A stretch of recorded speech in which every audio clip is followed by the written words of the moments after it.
I just started eating meat like 4 years ago. I hadn't eaten meat since I was a teenager, and I like came back at it with like just abandon. And those burgers are incredible.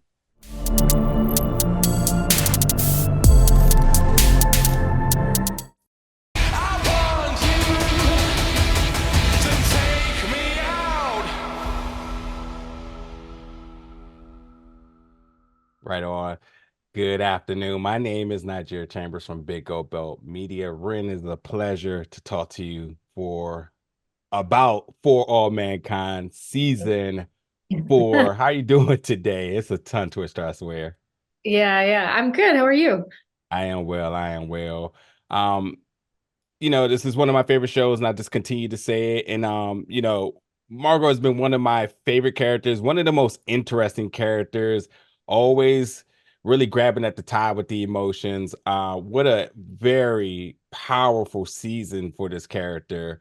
I want to start off by asking, over the years of playing Margo, has this character just meant to you? Wow. That's a really great question. I might have to think about that one for a second.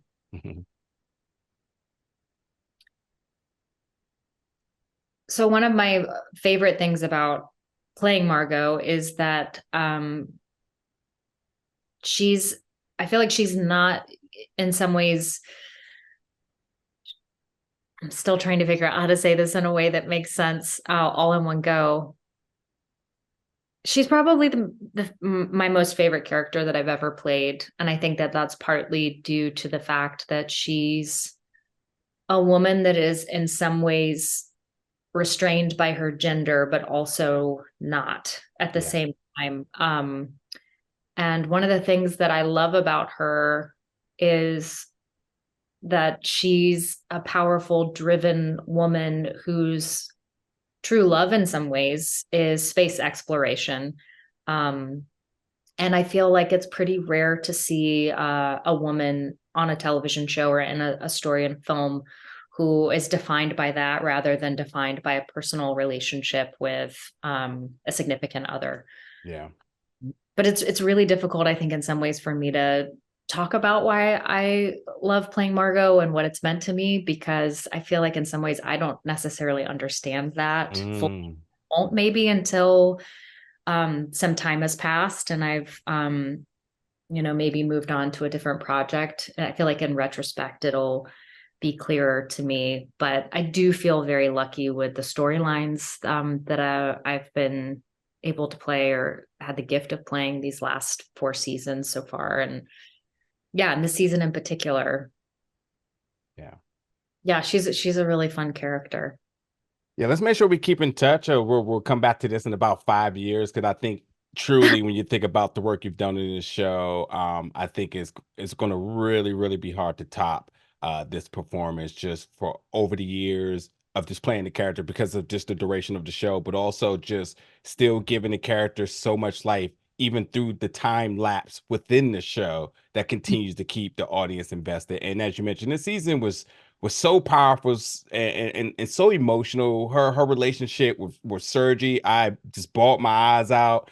The end, the conversation with Alita, and I, somebody who's really big on empathy, to kind of see that journey and having that moment, and then maybe one of her most difficult times, in letting Alita know that it's going to be okay, and continue to be strong in front of her, and I think empowering her as well too, which is something that is super important, not just for the history, but yet the legacy of this show, but also just between one woman to another woman, in terms of her roles and her responsibility, in which, as we know now, is a male dominated profession. So I really enjoyed that. But to lighten things up just a little bit here, one thing about Margot, she loves to eat. And I got to ask you right now, what is one of your favorite burger spots? My favorite burger spots, you mean like ever in life, or Margot's Yes. favorite burger Yeah, spot? yours. You know what? Right now, I really love yellow paper burger. And it's I haven't usually had it. it's like a pop-up thing that happens, and so I've had it at a couple of different places, mostly on the east side of LA. But man, I just started eating meat like 4 years ago. I hadn't eaten meat since I was a teenager, and I like came back at it with like just abandon. And those burgers are incredible. They feel like I don't know, like I don't want to say life changing, but It be feel like that though. yeah. But I mean, there are many things that I could talk about food related. Yeah, I also have like a crazy sweet tooth, so I don't Yeah, know. please keep in touch. As a foodie, just keep in touch. Okay. Now we got two matters to pick up on here. Um, Talking about this season and truly, again, I appreciate your work you've done over the years on the show, and again focusing on this season and conclusion of this season. Marco gives one of the best monologues of this show. And again, from every season, we're kind of left at the edge of our seat in terms of what's next for this character. Her being arrested, her being escorted out by the FBI. I mean, she's looking at major hard time here, but we see her pleading to the judge um the humane side of the decision she's made, which is really beautiful for somebody who's very technically minded, who's always thinking about numbers and the outcome, to kind of revert back and saying, I'm going off of my feelings, my emotions off of this. And even seeing everything that she's built with NASA and then her name scratched out. I mean, there's a lot to really take in when the last 5 minutes here. I Mhm. want to know as we go forward to 2012, and again, this is not a spoiler, it's just a prediction and somebody who's done the work with the character. As you mentioned in the monologue, anything is possible, even in the darkest times. Where might we see Margo goes next? Losing Sergey, I felt like I was emotionally devastated. I could imagine she is empowering the leader so she knows that position is safe. What is next for this character? I honestly don't know. Maybe not the most interesting question or answer, I should say. But I don't know. Something that's I do think is interesting that you brought up is, early on, there's in the first season, there's that pivotal scene between Margot and Von Braun, after she speaks up about the answer, but she takes too long, and he says, like, you knew the answer, why did you delay? And she says, because I felt. And he said, there's no room for feelings in science. It either is or isn't. That in some ways she's been trained by this, mentor to not feel and to be very technical minded. But at the same time, his impact on her has also been that once she realizes what his involvement was during World War II and the Holocaust, that the building of the rockets by prisoners, that she in some ways kind of makes a promise to herself that she will never put science above human life and sacrifice. So I think there's this really beautiful arc, and it's wild to me that the writers have been able to sustain that for 4 seasons, from, and also for, I think what is almost like kind of like the span of a career. I don't Yeah. think Mark was done, but from a 28-year-old woman to a 62-year-old woman. And as far as what's next, I really hope that the writers swing big. I'm curious if we get another shot at another season where they take her, but I kind of like to sit back and wait to see what they come up with, and then, collaborate with them. So I don't know, but Yeah. I'm excited to go on whatever that journey is. Me too, right along with you.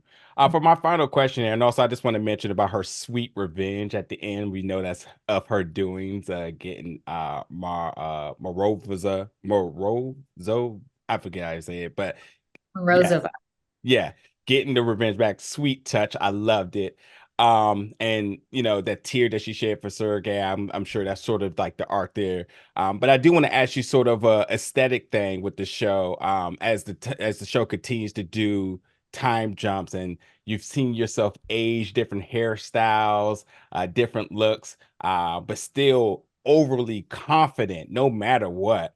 What Mhm. does that say about the character? And what is your thoughts about sort of the evolution of the character, both physically but yet mentally, and still keeping that all composed again in a predominantly male driven profession? So I did a lot of research before we started season 3, And I just looked at women in the 90s that were in very unique positions, whether they were CEOs or, that like the first female head of MI5, Stella Remington, and kind of looked at business women or women that were in positions of power, but that weren't necessarily political. Because I feel like when you look at those women versus women who kind of like, there was that whole class of women that came into Congress in 1992, but they're having to play a little bit of a different game because they're having to appeal to men and women as a politician. And I thought it was so interesting that so many of those women that were in business or that were ahead of an agency and they didn't need to be, they didn't need to get votes to keep their office, that those women, it felt like everything was very streamlined because it was like they get up, they get ready, takes them maybe 15, 20 minutes and then they're out the door and they're working all day. And they love their job versus a politician that has to appeal. Yeah. And so I was kind of like, well, how do you marry the two of those? Because Margo, in some ways, in season 3, is a political animal, but also she is very driven and she essentially lives at NASA, always has, but now it's out in the open. I was like, how do you marry those things?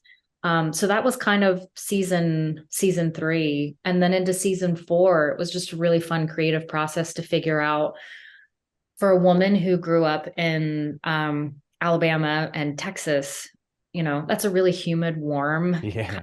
gentle climate compared to the Soviet Union. So I really wanted to think about, how does the cold affect her? Like, I don't think she's ever walked on ice before in her life. I think she fell, and that's why she has that terrible limp, because she like really hurt her knee and it never healed properly. And for me, that's like all the fun stuff that I like to kind of like dream and play around with before we start shooting, and then I kind of like bring that to the table with our director, and our showrunners and say, like, what do you think about this? What do you think about this? And, I feel like it's one of the really cool things about the time jumps is that you kind of get to keep layering those things in. And I want to recognize our hair and makeup team and our prop team, because I go to our prop team and I'm like, could I please have this random wacky thing? And could I please have this like water bottle that I want to tuck into my coat? But I really think that our prosthetic team, Glenn Griffin, and Gabe, who did most of my prosthetics on like a daily basis, and our hair department head, Gene Weber, like, I think Margo, just the transformation this season was incredible. Yes. I feel like it looks so real. It blows my mind. But I also feel like it feels like it's kind of the natural progression of this person who hasn't necessarily given up, but also doesn't have to present. She doesn't have to present this professional exterior anymore. So what is that? I clearly love talking about that. I just think it's one of the most fun parts of the creative process. Well said. I truly appreciate and enjoy your time. As I mentioned, we have to keep in touch. But I do have to let you go because I know you have plenty of other people to talk to today. I will leave you with this. My prediction is the FBI, they love people that's really good at their job. That's where I'm seeing next season going. Oh, yeah. Oh, yeah. Nonetheless. Red, it's a pleasure talking to you today. And folks, please check out For All Mankind on Apple TV+.